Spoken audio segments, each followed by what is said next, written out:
ठीक है।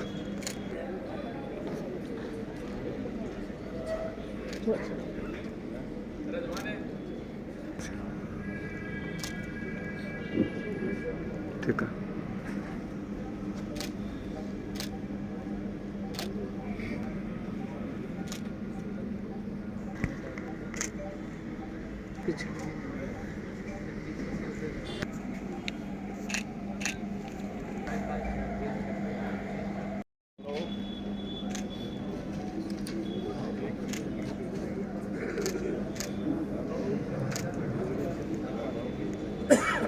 माननीय न्यायाधिपति श्रीमान अनिल हुक्मन साहब, माननीय न्यायाधिपति रवि चिरानिया साहब, माननीय जिला न्यायाधीश दीपा जी गुजर,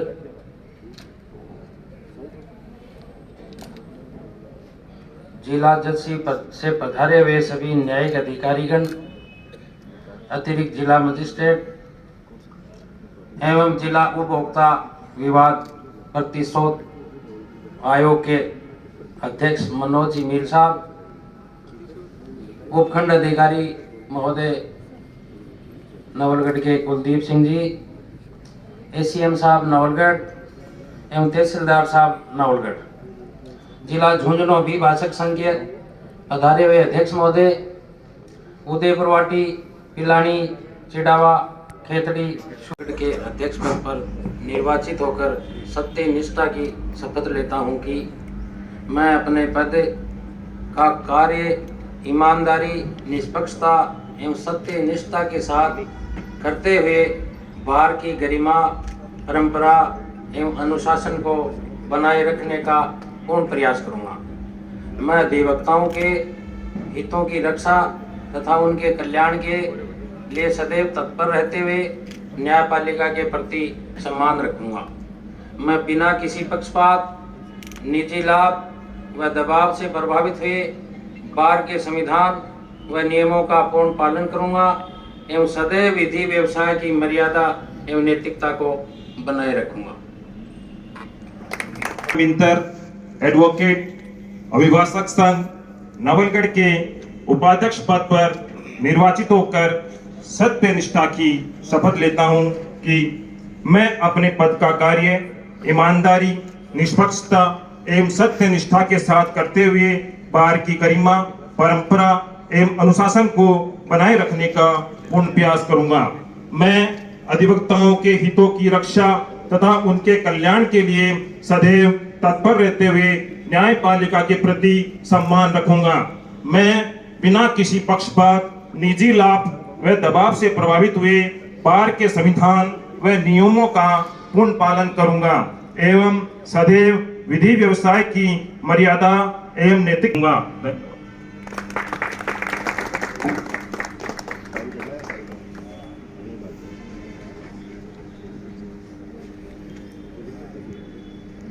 सत्यनिष्ठा की शपथ लेता हूं कि मैं अपने पद का कार्य ईमानदारी, निष्पक्षता एवं सत्यनिष्ठा के साथ करते हुए बार की गरिमा, परंपरा एवं अनुशासन को बनाए रखने का पूर्ण प्रयास करूंगा।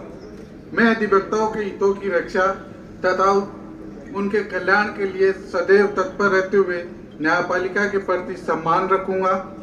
मैं बिना किसी पक्षपात, निजी लाभ व दबाव से प्रभावित हुए बार के संविधान व नियमों का पूर्ण पालन करूंगा एवं सदैव विधि व्यवसाय की मर्यादा व नैतिकता को बनाए रखूंगा। Thank you. मैं भवानी शंकर सेन एडवोकेट अभिभाषक संघ नवलगढ़ के कोषाध्यक्ष पद पर निर्वाचित होकर सत्य निष्ठा की शपथ लेता हूं कि मैं अपने पद का कार्य ईमानदारी, निष्पक्षता एवं सत्य निष्ठा के साथ करते हुए बार की गरिमा, परंपरा एवं अनुशासन को बनाए रखने का पूर्ण प्रयास करूंगा। मैं अधिवक्ताओं के हितों की रक्षा तथा उनके कल्याण के लिए सदैव तत्पर रहते हुए न्यायपालिका के प्रति सम्मान रखूंगा। मैं बिना किसी पक्षपात, निजी लाभ एवं दबाव के प्रभावित हुए बार के संविधान एवं नियमों का पूर्ण पालन करूंगा एवं सदैव विधि व्यवसाय की मर्यादा एवं नैतिकता को बनाए रखूंगा। Thank you. Advocate Ashish Kumar Bugalia.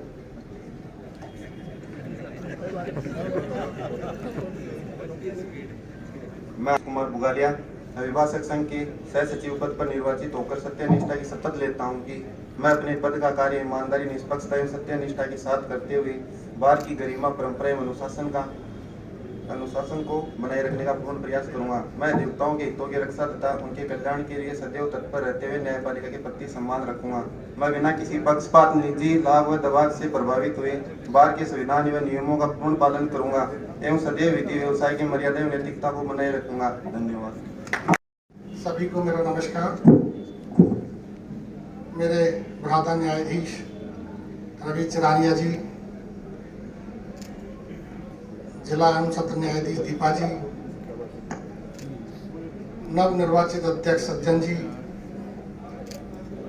निवर्तमान अध्यक्ष संपत जी, सभी वरिष्ठ अधिवक्तागण, साथी अधिवक्तागण, न्यायिक अधिकारीगण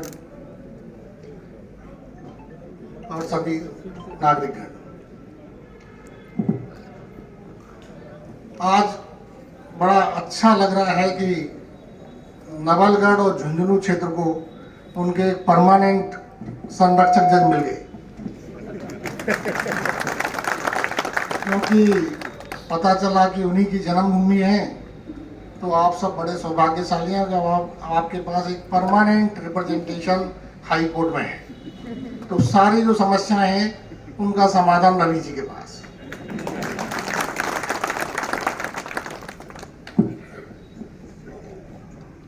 अभी जैसे दीपा जी ने कहा कि ये केवल एक शपथ नहीं है, शपथ के पीछे एक मंतव्य होता है कि हमको अपना कार्य जो हमको सौंपा गया है एक पूरी ईमानदारी से, एक डेडिकेशन के साथ करना होता है, जिससे जो एक वंचित वर्ग जो है जो आपके पास आता है न्याय के लिए,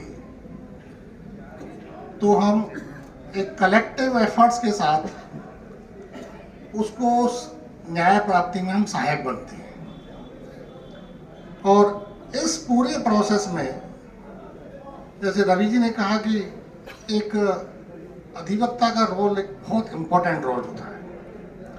अब चूंकि मैं खुद और रवि जी और सब आप बैठे हैं, हमने बड़े लंबे समय तक एक वकालत की है और वकालत करने के बाद हमारा रोल थोड़ा चेंज हो गया, अब इधर आ गए।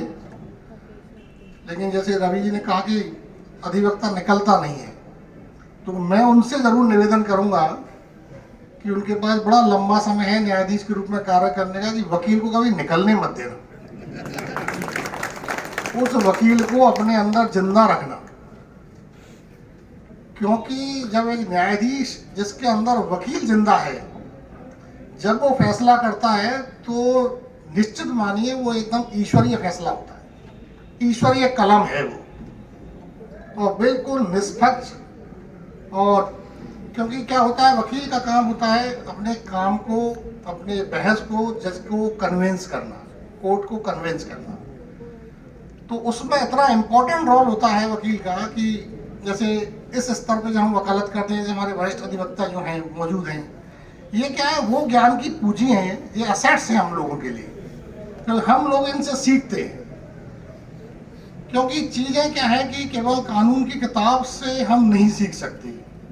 किताब में जो लिखा हुआ है वो हम भी पढ़ते हैं, आप भी पढ़ते हैं, लेकिन जब हम उसको 10 बार पढ़ते हैं तो हम हर बार अलग तरीके से देखते हैं उसको।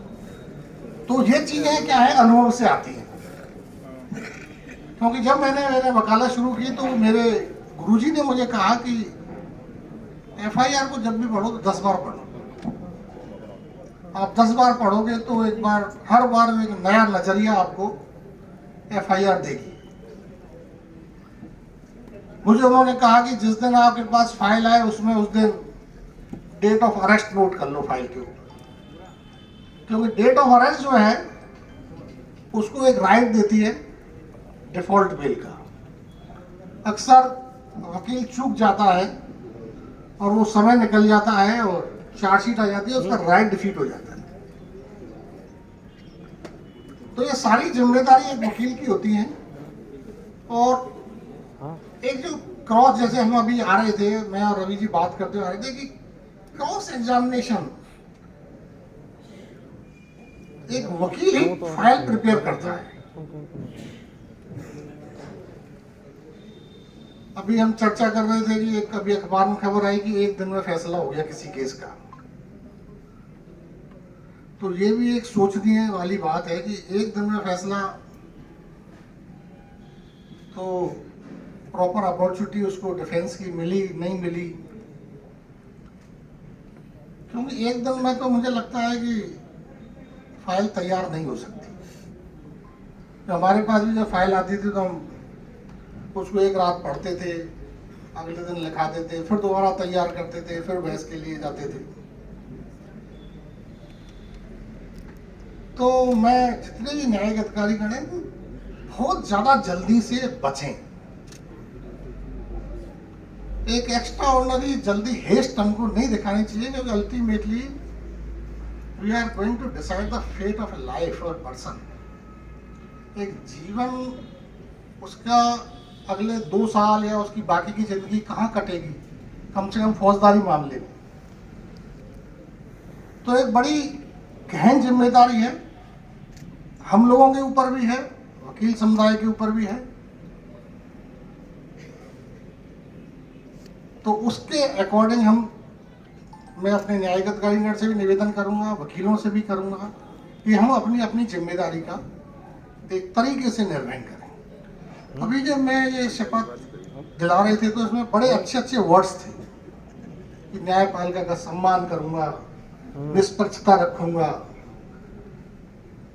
तो ये वाकई केवल पढ़ने के लिए ना रखें इसको, हम इसको अपने जीवन में चरितार्थ करें, उतारें अपने जीवन में, और हम उसी के अकॉर्डिंग हमारे जो कार्य संपादन है उसी के अकॉर्डिंग करें। अब मैं झुंझुनू न्याय क्षेत्र का फिलहाल गार्जियन जज हूं।